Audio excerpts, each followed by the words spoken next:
Welcome guys, Brendan here from Terminated Gaming. Once again we're back on World of Warships with another replay. This time we're featuring the Russian Tier 10 cruiser Petropavlovsk in a ranked battle.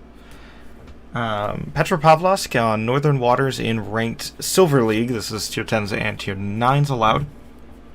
I like my Petropavlovsk. I don't think there's very many people that dislike the Petropavlovsk except when you're facing it, because Petropavlovsk is a fun ship. Its guns have very high penetration, which allows it to do what you will see in this battle. Its armor is pretty decent. It does have an armored icebreaker bow, but the upper part of the bow is only 25 millimeters thick, so it gets overmatched by quite a few battleships. But its turrets also can 360, which cuts back on that terrible traverse speed of the turrets. But it's an overall fun ship. I enjoy my Petropavlovsk, and I used it in rank quite a bit. It was my go-to for ranked. Anyways, this is the time where I'm going to plug some of my other content, because I do that a lot. So if you haven't checked out the new series that we started, which is called New Line, go check that out. It'll be posted up in the cards up above. Basically, I go over my proposed changes to ship lines in World of Warships. The last episode of it, episode 2, which was going over a new line of American battlecruisers, didn't get a bunch of support. It was not as good as the first one, so I'd love to hear any of you guys' feedback. If you dislike any of these videos for any reasons, let me know down below. Make sure it's constructive, and don't make it don't make it like rude enough where people would be like, well, that person's not great. Constructive criticism's always fine. Whatever you guys propose changes to those videos. If you disagree with me, disagree respectfully in the comments down below. Anyways, this match has a long wind-up period. This is probably one of I think my best game in Petropavlovsk, and definitely my best game in Petropavlovsk in ranked. Close match. These are always close. It seems like, at least in my experience now recently. It doesn't seem one-sided or anything, and I like that. Like, this match could have went either way.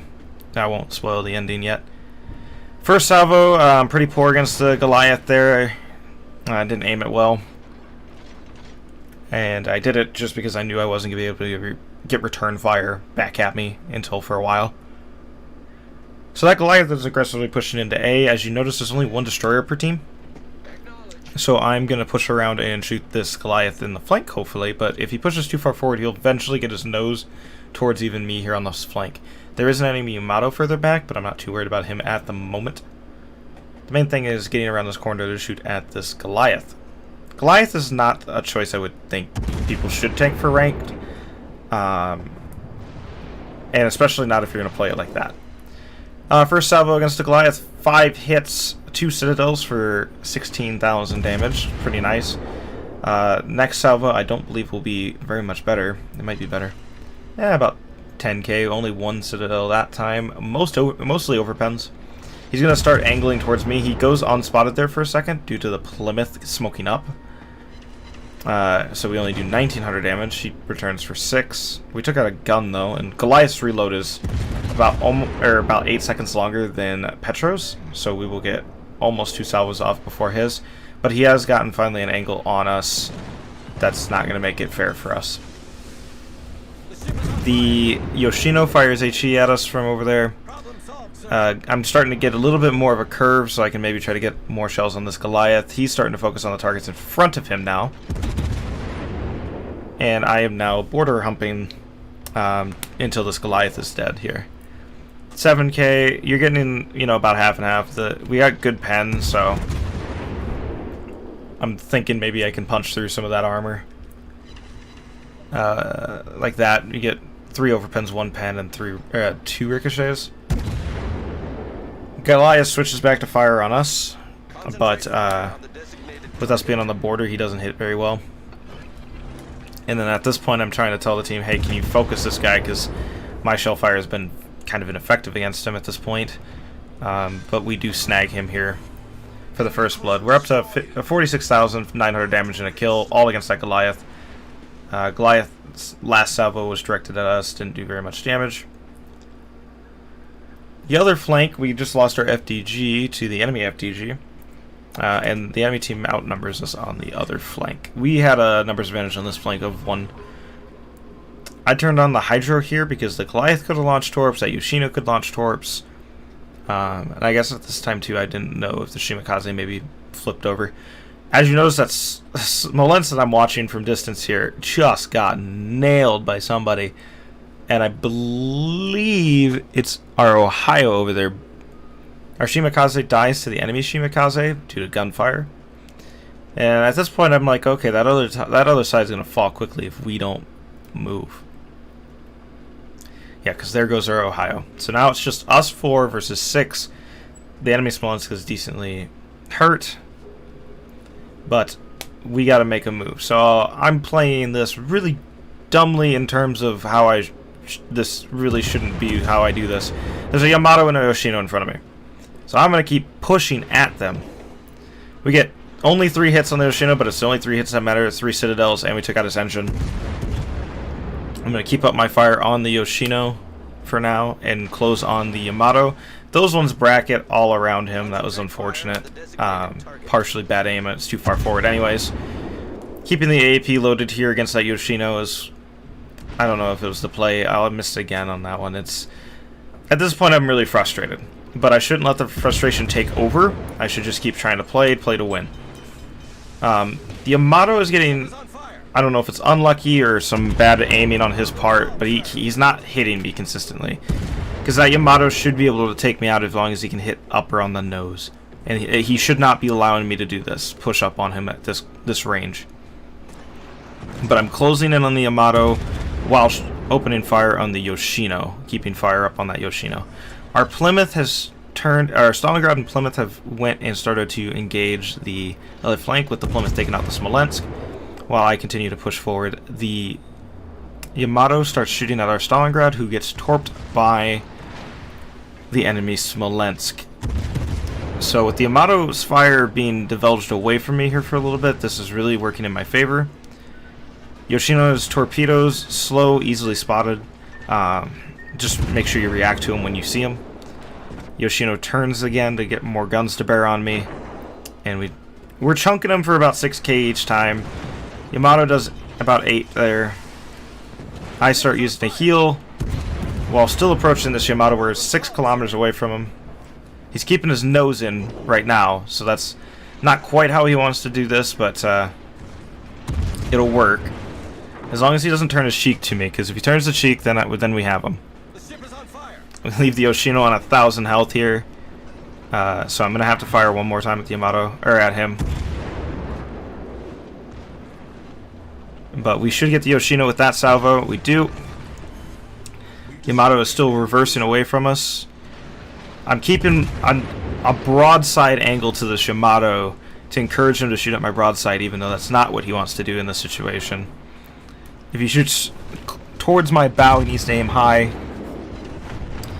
And you see he gets 1 pen there and 1 bounce. And I think the other one missed. But I'm still trying to approach. I'm pretty sure I don't have the angle for his cheek, so I keep shooting up high into a superstructure with AP. There, maybe switch to HE, maybe get a fire, but my secondaries are setting fires on his bow, which are nice. So we're getting about 4k a salvo, which isn't great. I believe he's going to fire again here shortly. He should be. Ooh, but we do get nailed, and that game could have ended there with that GK. That GK could have just eliminated me right there. You see me try to aim for the cheek there. I didn't quite get it right. But on the rear one, I get it closer. But now he's opening up that angle to me, which makes it so much easier to just go through. And 6 Citadels through that Yamato there and get the kill on him. I slow up to try to, not die to the GK. He did slap me earlier. And we are alive on what'll be about 12,000 health at the end of this heal. Very close. That GK did more damage to me on that broadside than the Yamato did when I was sailing towards him. But once again, that Yamato might not have known where to quite aim, but and just got unlucky. The enemy GK is playing this a little too aggressive. They win here without doing anything, so really he shouldn't be doing what he's doing and let us make the mistakes here. Our Plymouth is in the A-cap, trying to avoid Shimakaze torpedoes. Our Kremlin is close to us. He was supporting us against the Yamato there, which is really nice. I think with his damage output on top of mine was what really helped alter the course of that fight. Granted, we took most of the Yamato's life just there at the end. We get detected here. The Shimakaze is close to us, so I decided to launch up my Hydro. I probably should have held this a little longer, because as you noticed earlier, the Shimakaze did launch torps against the Plymouth. So I did have I did reload HE for this, for the Shimakaze. Use my radar, get our high caliber there off of our first salvo against the Shima. Shima starts to smoke up. Yeah, it might look like a dumb move because of the radar being up, but this is actually quite smart because as soon as the radar's down, I'm not going to see him and he's going to have a long smoke screen in between me and him. The GK is still trying to take me out. Getting close, and I got to be careful against them. But the Shimakaze is still on fire as he used his damage con, so that fire was going to stick for the full length. The Shimakaze can't heal that back either. And we can see the Shimakaze torp already, but I knew those ones are going to miss or on my previous track, and I finally get to use my last heal here, which will give me a little bit more of a fighting chance if those GKs, or the GK and the FTG really want to shoot me. The main thing here is we need to catch up and try to get caps, and we'd also, it would help if we could focus down those ships. So I'm sailing towards the sea cap, chasing down the Shimakaze, because a destroyer at the end of the game is always a dangerous threat, and I'm the best equipped to deal with him. The Kremlin's pushing up north to help against the FTG and GK. Now, if the Shimakaze would have turned around here in this situation, he would have been able to go up and mess with our Kremlin and torpedo the Kremlin, and probably we wouldn't have won the match. But since he didn't do that, I'm pretty sure that's what helps dictate the cost of this game. We get spotted here. He did launch torpedoes against the Kremlin, but it only looks like one rack. And I'm just keeping bow. I'm trying to get close enough to start shooting at those battleships. Our Kremlin's lost a decent amount of the health that he had at the end of the Yamato engagement here. But the Kremlin does take out the FTG, leaving just the GK and the Shimakaze. The Shimakaze is still just in front of me. So I'm waiting for my radar to come up off cooldown. I think he's actually to the left, but he was a little bit more forward of me. And at this range, the accuracy of Petro's guns is pretty good. But, of course, I really was hoping for some more hits here against him. And I turned into these torpedoes. That was a dumb move. GK is going to continue to shoot at me. I'm the only one spotted. Shimakaze at this health starts shooting at me, which is, in my opinion, a smart move. I only had 2,000 health, and he should have honestly been able to kill me here. But I'm also a cruiser, and he's a destroyer. So I am best equipped, and he beaches himself, making it quite easy for me to just unload into him, take out his engine, take out his, I believe, one of his rear guns, making it harder for him to shoot back. And we get him right there. GK gets us just shortly after, and that leaves us at 193,826 damage and 4 kills. And the GK on such low health versus a Kremlin who's pretty low on health and a half health Plymouth. So this is going to be a close match. I didn't even get to cap C, which is not great. The Kremlin is now engaging against the GK here. And I feel confident in the Kremlin shooting there. I mean, he did leave him on 2,000 health. The main thing is to just turn back in. But the GK is firing HE back at the Kremlin, so not necessarily the best, because the Kremlin could have been out of damage cons, but he's fine. Kremlin fires another. Does he get the GK? The answer's going to be yes. Eventually this GK will die and we will win the match. This match could have easily been a loss. As you notice, there's so little time left before the enemy team was about to win, and we were almost 300 points down still. But the Kremlin here is they're gonna finally take out the GK. Our Plymouth played really passively there because he was always afraid of being nuked, but I guess I can kind of understand that. Alright, post-battle results.